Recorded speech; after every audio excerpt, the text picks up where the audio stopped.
Mixed by Ankit Ahir.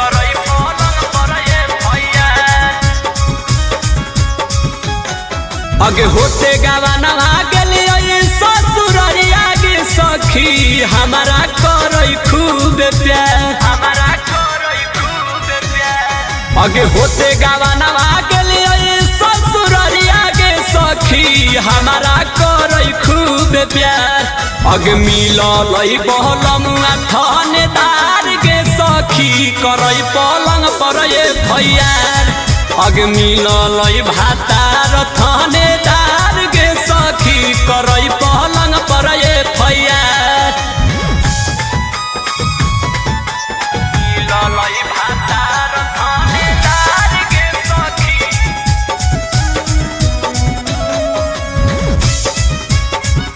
करई पलंग पर ये भैयार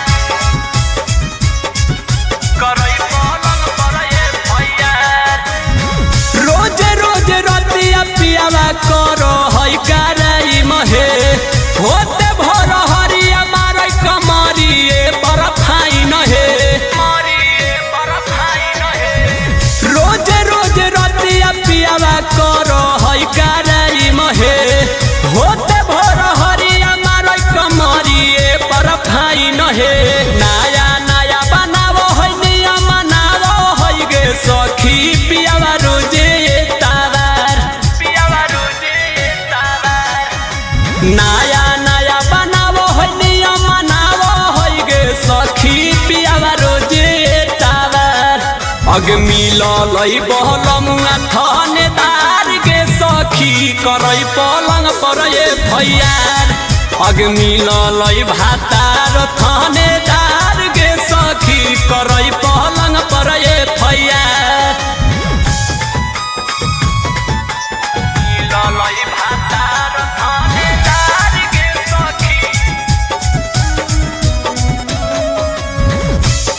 करई पलंग पर ये भैयार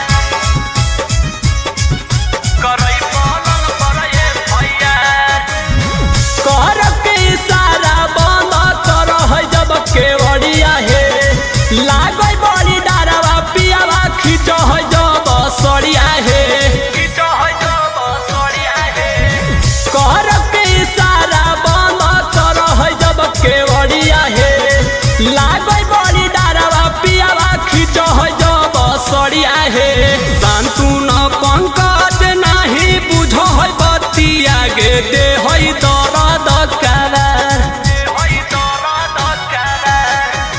शांतु न पंकज नहीं बुझ है बतिया गे दे है दर्द कावर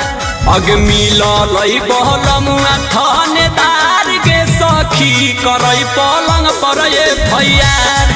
अग मिलल भाता